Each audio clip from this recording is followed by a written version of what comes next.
시편 46편 1절서부터 마지막 절까지입니다. 우리가 시편 45편에서 이스라엘의 왕이 어떤 존재인가 하는 것을 어제 봤어요. 그리고 이제 오늘 말씀은 하나님은 어떤 분이신가로 연결이 됩니다. 특히 그 1절 앞에 고라 자손의 시 인도자를 따라 알라못에 맞춘 노래라고 하는 이런 걸 이제 표제어라고 하는데요. 45편도 고라 자손의 시고요. 내일 보게 될 47편, 48편 계속해서 고라 자손의 시. 이 고라 자손의 시 할 때 고라 자손이 참 특별한 존재들이죠. 우리가 아는 그 고라라고 하면은 그 고라와 그와 동조했던 사람들이 출애굽 때 다 멸망했는데 그 중에 남아있는 사람들이니까 아주 특별합니다. 근데 그 고라 자손이라는 것보다 더 중요한 것은 알라못에 맞춘 노래라고 하는 이 표현입니다. 이 알라못이 뭐냐 하는 것은 이제 확실하지 않지만 보통 이 표제어에 나오는 이런 표현들은 악기하고 관계가 되는데 이것이 고음을 내는 악기다 그렇게 설명을 합니다.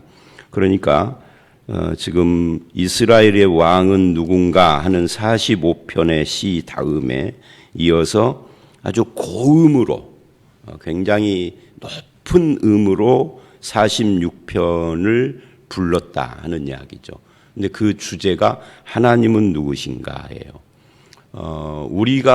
우리 자신에 대해서 이야기를 하고 우리가 무엇을 해야 하며 우리의 소원이 뭐고 이런 것을 이야기를 할 때 우리 감정이 높아져서 막 큰 소리로 하나님 앞에 부르짖고 하는 경향이 있는데 이 시편은 그런 것이 아니라 오히려 하나님, 나에 대한 이야기에서 하나님에 대한 이야기로 전환하면서 고음으로 확 바뀌어가는. 물론 이제 시편이라고 하는 것의 특수성이 잠언이나 시편은 앞뒤장이 문맥으로 연결되는가 하는 것은 뭐 여러 가지 의견이 있습니다. 문맥이다, 뭐 문맥이 아니다.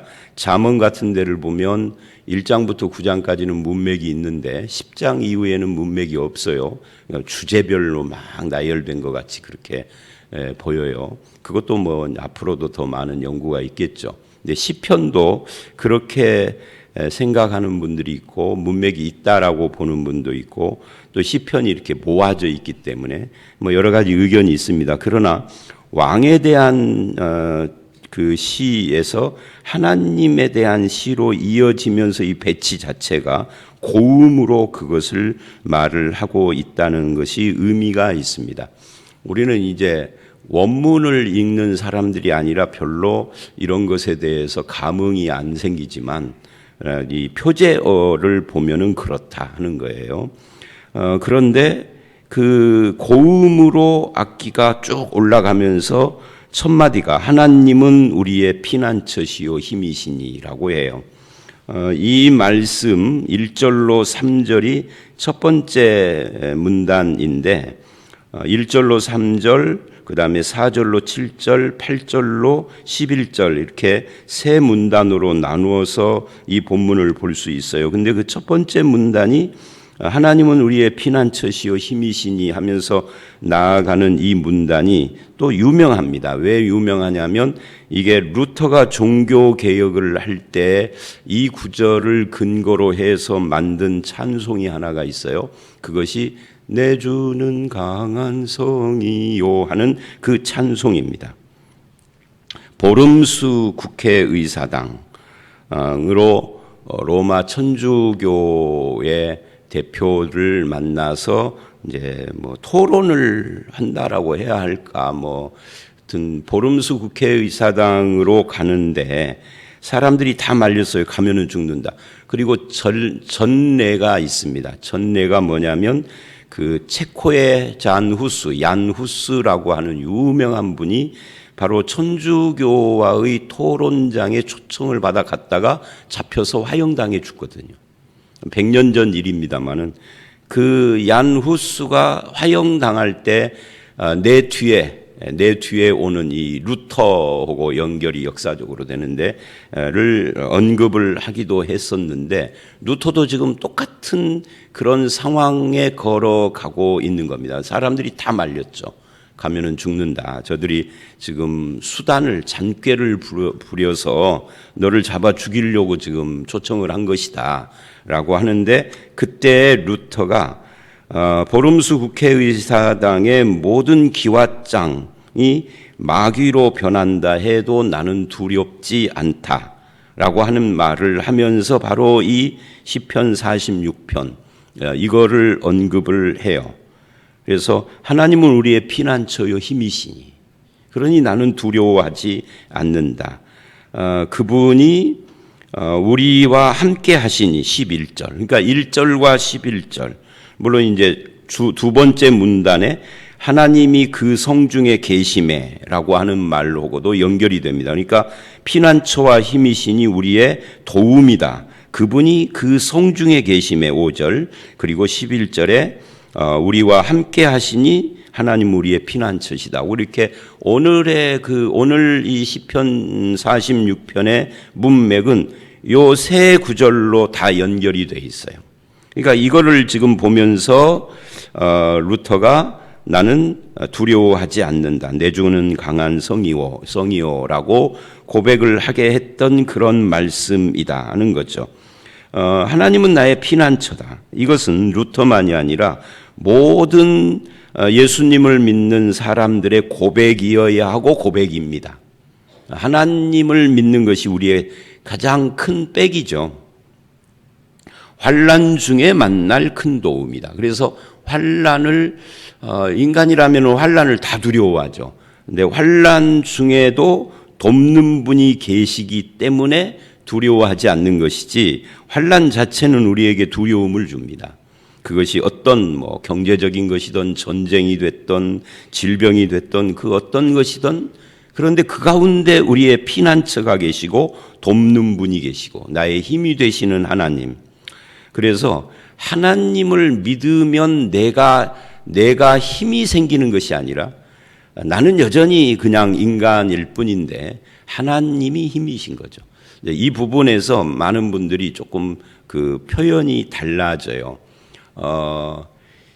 제가 전에도 여러 번 설명을 했던 고린도후서 12장에 가보면 이 사도 바울이 내가 약할 때 이렇게 이야기를 합니다. 근데 사람들이 그거를 내가 약할 때 능력자가 되는 것처럼, 그러니까 바울이 말하는 것은 내가 약할 때 능력의 하나님을 이야기를 하는데, 내가 약하면은 그것이 나에게 능력이 돼서 힘을 가진 어떤 존재가 되는 것처럼 표현을 할 때가 있습니다. 사실은 인간은 약할 때든 강할 때든 그 어떤 때든 죽을 때까지 그냥 피조물이에요. 피조물이라는 것의 속뜻은 연약한 존재다는 것이죠. 연약한 존재가 갑자기 종교적 체험을 하면은 엄청난 신령한 능력자가 되는 건 아닙니다. 끝까지 연약한 존재일 뿐이에요. 만약에 내가 능력자가 된다면 하나님 믿을 필요도 없죠. 의지할 필요가 없죠. 믿기는 믿어도. 내가 약할 때 능력의 하나님께서 역사하심을 말하는 거죠. 그분이 역사하는 것이 내 능력은 아니죠. 지금 여기서도 나의 피난처 힘은 하나님이시다 하는 것을 지금 이야기하고 있는 겁니다. 하나님은 하고 주어를 그러죠. 그러므로 땅이 변하든지 산이 흔들려 바다 가운데 빠지든지 이런 일들은 잘 안 일어나죠. 요즘은 포크레인이 있어가지고 막 밀어버리고 합니다만, 전주도 여기 효천지구 산이었잖아요. 조그마한 야산이기는 했지만 다 밀어버리고 요즘은 땅도 막 변하고 그럽니다. 바다도 메꾸고 현대 과학 문명이. 그런다 할지라도 그 말이에요. 땅이 변하고 산이 흔들리고 바다 가운데 그것이 빠진다 해도 바닷물이 솟아나고 뛰놀든지 마치 쓰나미처럼 그것이 넘침으로 산이 흔들려도, 그러니까 자연은 흔들려도 나는 두려워하지 않는다. 왜? 그 자연을 창조하신 하나님, 나의 창조주 하나님께서 아버지가 되시고 피난처가 힘이 되시기 때문에 그렇다라고 지금 표현을 한 거예요. 그러니까 세상이 변해도 안 흔들리는 우리의 신앙은 나 자신에서 나오는 것이 아니라 내가 믿는 하나님으로부터 나오는 것이다. 그래서 하나님의 백성들은 두려워하지 않는 사람들이 되는 거죠. 하나님 때문입니다.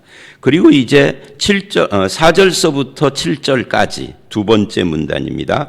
한 시내가 있어 나누어 흘러 하나님의 성 곧 지존하신 이의 성소를 기쁘게 하도다.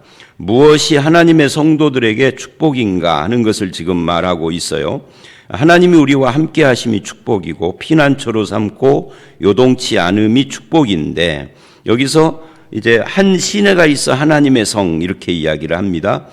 이 하나님의 성은 예루살렘을 이야기를 하는 겁니다. 그러니까 하나님이 예루살렘의 좌정에 계시는데 그 하나님이 계시는 성소에 시내가 흐른다. 이 시내가 온 세상에 흘러 넘치는 그런 것을 말을 합니다.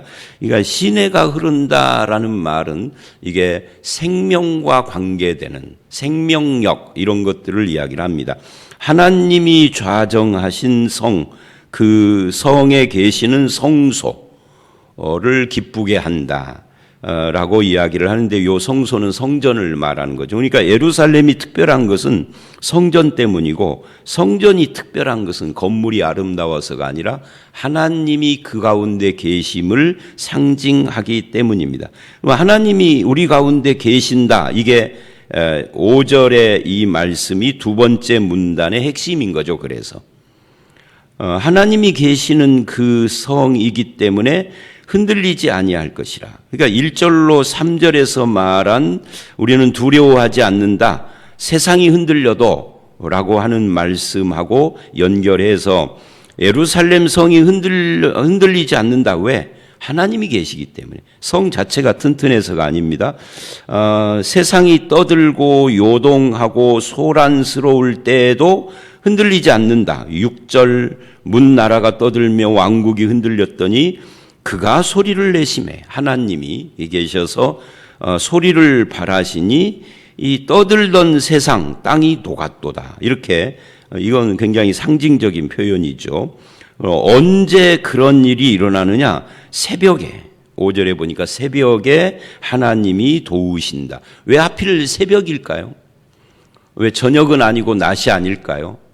왜 새벽이라고 할까? 이 새벽이라는 이 표현은 시간적인 표현이 아닙니다. 아니, 표현 자체는 시간적이지만 그 의미가 이것은 뭐 새벽 3시나 4시쯤 이런 시간을 말한다기보다도 새 시대 또는 여명 이런 것과 관계되는 겁니다. 그러니까 밤이 아무리 깊어도 새벽이 오는 것처럼, 새 시대가 오고 여명이 트는 것처럼, 그렇게 하나님께서 우리와 함께 하심이 우리에게 소망이 된다. 그분이 도우신다. 이거를 새벽으로 표현을 한 겁니다. 그래서 세상이 떠들고 왕국이 흔들리고 그래도 하나님이 소리를 한번 바라면, 새벽 동트면 밤이 물러가 버리는 것처럼 소리를 한번 바라면 녹아버린다. 그리고 다시 7절 만군의 여호와께서 우리와 함께 하시니라고 해요. 야곱의 하나님, 우리의 피난처시다. 그러니까 그런 하나님, 소리 한번 바라면 흔들리던 세상도 잠잠해 버리는 그런 하나님이 그 성중에 계신다, 우리와 함께 계신다. 그분이 피난처다. 그러니까 이 같은 주제를 약간 좀 다르게 표현을 한 거죠. 1절로 3절, 4절로 7절이.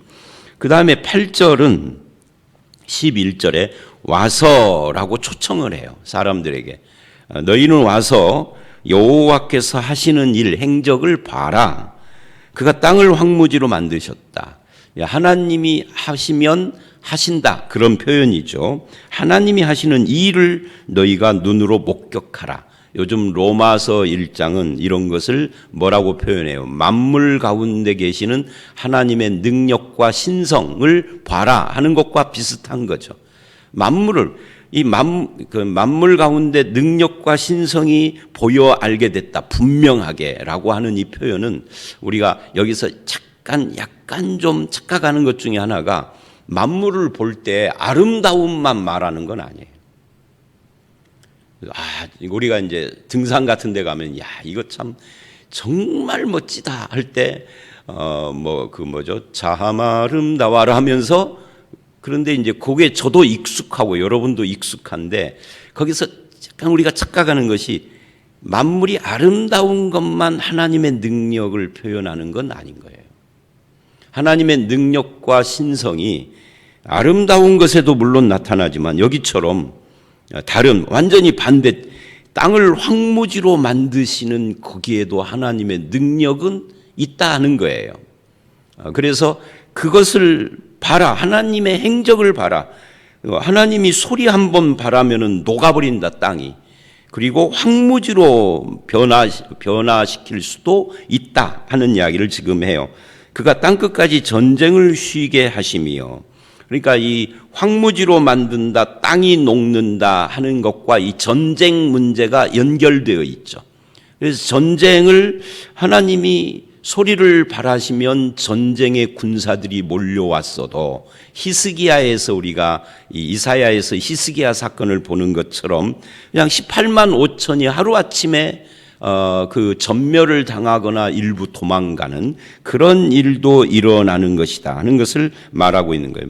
그러니까 만물 자연을 녹여버리는 하나님이 그까지 군사 자연에 비하면은 아무것도 아닌 인간들에 대해서 어떻게 하시겠는가 하는 그런 뜻을 품고 있는 거죠. 전쟁을 쉬게, 활을 꺾고 창을, 오늘날로 말하면 하나님이 하시면 북한의 핵 미사일도 녹여버리실 수 있다 하는 것을 말하고 있는 겁니다. 사실은 구소련이 핵무기가 없어서 멸망한 건 아니에요. 그죠? 정말 뜻밖의 사건으로 소련이 무너진 거예요.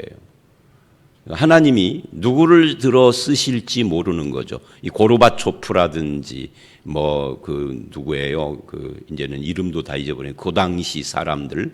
그러니까 하나님이 누구를 어떻게 쓰실지 모르는 겁니다. 그래서 이제 이게 현대화 시키면 그가 땅끝까지 전쟁을 쉬게 하고 활을 꺾고 수레를 불사르고 창을 끊는 것은 바로 핵무기도 그런 것을 말하고 있는 겁니다.